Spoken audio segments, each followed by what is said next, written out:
Eu sempre disse que os pobres nunca foram problemas.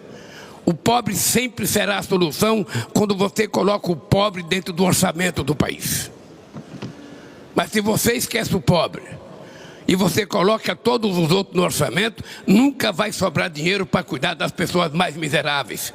Porque elas não têm sindicato, elas não têm partido, elas não fazem passeata, não fazem movimento e moram longe da sede do governo, moram muitas vezes na periferia. Então essa gente sempre estará abandonada. E a desigualdade só tem aumentado. Faz pelo menos 20 anos que eu ouço a FAO falar que nós temos 900 milhões de seres humanos que vão dormir todo dia com fome.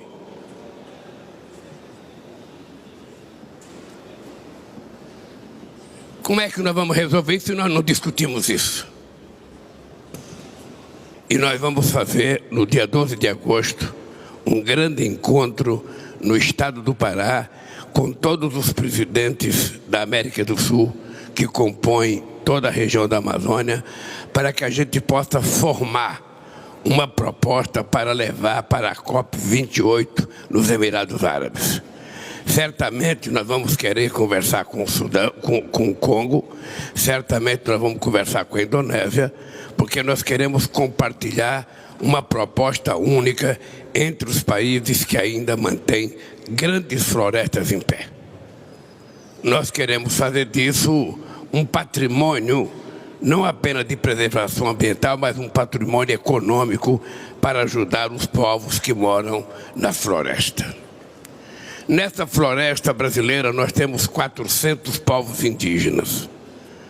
E desses 400 povos indígenas, nós temos 300 idiomas.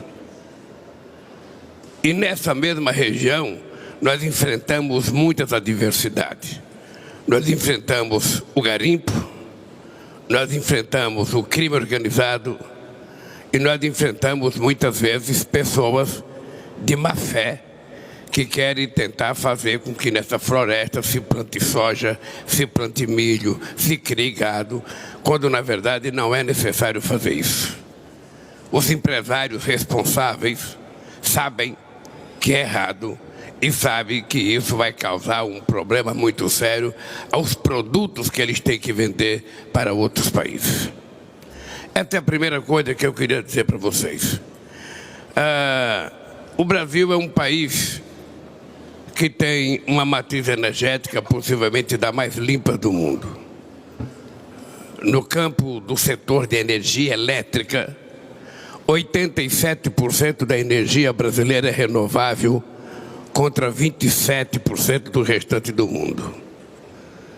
Em se tratando de todo o conjunto da energia, 50% da energia brasileira é renovável, enquanto o resto do mundo só tem 15% de energia renovável. Isso significa que nós estamos caminhando para cumprir a nossa famosa proposta de campanha, que é chegar ao desmatamento zero em 2030. E nós não temos apenas a Amazônia para cuidar. Nós temos o bioma do Cerrado, nós temos o bioma da Caatinga, nós temos o bioma do Pantanal, nós temos o bioma da Mata Atlântica. São 5 grandes biomas que nós temos que lutar, porque todos eles são vítimas de ataques todo ano. Ora por fogo, ora por excesso de chuva e ora por gente predadora que quer plantar o que se não deve plantar lá. Eu não vim aqui para falar somente da Amazônia. Eu vim aqui para falar que, junto com a questão climática, presidente Macron, nós temos que colocar a questão da desigualdade mundial. Não é possível que numa reunião entre presidentes de países importantes a palavra desigualdade não apareça. A desigualdade salarial, a desigualdade de raça, a desigualdade de gênero, a desigualdade na educação, a desigualdade na saúde. Ou seja, nós somos um mundo cada vez mais desigual e cada vez mais a riqueza está concentrada na mão de menos gente e a pobreza concentrada na mão de mais gente. Se nós não discutirmos dessa questão da desigualdade e se a gente não colocar isso com tanta prioridade quanto a questão climática, ou seja, a gente pode ter um clima muito bom e o povo continuar morrendo de fome em vários países do mundo. Não é só na África não, é na América Latina, é no Brasil. Quando eu fui presidente da República do Brasil de 2003 a 2010 e a presidenta Dilma de 2010 a 2016, a ONU reconheceu que o Brasil tinha saído do mapa da fome. Naquela época a gente tinha feito com que 36 milhões de pessoas, saíssem da miséria absoluta e 40 milhões de pessoas atendessem a um poder de compra de classe média. 13 anos depois eu volto à presidência da República do Brasil e outra vez 33 milhões de pessoas estão passando fome. Quando deixamos a presidência, o Brasil era a 6ª economia do mundo. Hoje o Brasil é a 12ª economia do mundo. Ou seja, o país andou para trás, como muitos outros países andam para trás. Depende do governo que é eleito, depende do governo que tem a preocupação com a questão social. E nós daqui precisamos ter claro o seguinte: aquilo que foi criado depois da Segunda Guerra Mundial, as instituições de Bretton Woods não funcionam mais e não atendem mais às aspirações e nem os interesses da sociedade. Vamos ter claro que o Banco Mundial deixa muito a desejar naquilo que o mundo aspira do Banco Mundial. Vamos deixar claro que o FMI deixa muito a desejar naquilo que as pessoas esperam do FMI. E muitas vezes os bancos emprestam dinheiro e esse dinheiro emprestado é o resultado da falência do Estado. É o que estamos vendo na Argentina hoje. A Argentina, da forma mais irresponsável do mundo, o FMI emprestou 40 bilhões de dólares, 44 bilhões de dólares para um senhor que era presidente. Não se sabe o que ele fez com o dinheiro e a Argentina hoje está passando uma situação econômica muito difícil, porque não tem dólar nem para pagar o FMI. Então é importante que a gente tenha noção de que a gente não pode continuar com as instituições funcionando de forma equivocada. Mesmo o Conselho Nacional de Segurança da ONU, os membros permanentes não representam mais a realidade política de 2023. Se representava em 1945, em 2023 é preciso mudar. A ONU precisa voltar a ter representatividade, a ter força política. A ONU foi capaz de criar o Estado de Israel em 48 e não é capaz de resolver o problema da ocupação do Estado palestino. Então, se nós não mudarmos essas instituições, a questão climática vira uma brincadeira. E por que vira uma brincadeira? Quem é que vai cumprir as decisões emanadas dos fóruns que nós fazemos? É o Estado Nacional? Vamos ser francos. Quem é que cumpriu o protocolo de Kyoto? Quem é que cumpriu as decisões da COP15 em Copenhague? Quem é que cumpriu o Acordo de Paris? Ou seja, e não se cumpre porque não tem uma governança mundial com força para decidir as coisas e a gente cumprir. Se cada um de nós sair de uma COP e voltar para aprovar as coisas dentro do nosso Estado Nacional, nós não iremos aprovar. Então é preciso ter clareza que se a gente não mudar as instituições, o mundo vai continuar o mesmo. Quem é rico vai continuar rico e quem é pobre vai continuar pobre. É assim. E eu falo isso com pesar, porque eu tenho uma experiência riquíssima de como é fácil a gente governar para os pobres. Como é que nós vamos resolver esse problema da desigualdade se a gente não discute a desigualdade? Eu sou daqueles, mas com que aprendi que muitas vezes a classe política do mundo só valoriza o pobre em época de eleição. Em época de eleição, o pobre é o patrimônio mais importante de um país. Depois das eleições, o pobre é esquecido e a vida segue. Então é importante, e eu quero te dar os parabéns por esse encontro aqui. Eu, por exemplo, conheci um plano feito pela União Africana chamado FIDA. Era um plano que previa investimento de 360 bilhões de dólares para investimento em infraestrutura em todo o continente africano. Se o mundo desenvolvido que o mundo desenvolvido resolvesse financiar empresas para construir as necessidades de infraestrutura daquele plano, a África já teria dado um salto de qualidade na infraestrutura. Ontem nós ouvimos o presidente do Congo falar do Rio Congo. Pelo que eu sei, o Rio Congo daria para fazer pelo menos 3 Itaipu, que é a maior hidrelétrica do Brasil. Mas não tem nenhuma, porque não tem dinheiro e porque não tem financiamento. E nós precisamos parar, de a nível internacional, de fazer proselitismo com recurso. Ah, eu vou ajudar essa coisinha aqui, eu vou ajudar essa coisinha ali, quando na verdade nós precisamos dar um salto de qualidade. É de fazer investimento em coisas estruturantes que mudam a vida dos países. É para isso que eu estou otimista com a criação do Banco dos BRICS. É para isso que eu estou otimista com a possibilidade de criar o Banco do Sul. É para isso que eu estou otimista da gente discutir moeda de comércio. Por que se acabou com a Organização Mundial do Comércio? Vamos ver se todo mundo aqui se lembra como é que acabou a Organização Mundial do Comércio. Tinha eleição nos Estados Unidos em 2009. E por isso o presidente Bush se afastou da Organização Mundial do Comércio e o acordo que estava quase para ser feito não foi feito e nunca mais os Estados Unidos voltou à Organização Mundial do Comércio. Eu imaginei que o Obama iria votar assim que tomasse posse e não voltou. E a Organização Mundial do Comércio hoje faz muito pouco. E é por isso que nós temos a volta do protecionismo. Quem é que não lembra a discussão do G20 em Londres, quando a gente discutia para evitar o protecionismo, quando a gente discutia que os países ricos teriam que fazer investimento nos países de desenvolvimento e nos países pobres? O que aconteceu? Os países ricos voltaram a fazer protecionismo.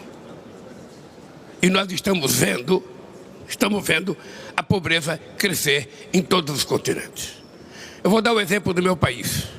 Eu tinha muito orgulho de ter saído do mapa da fome com a presidenta Dilma em 2012.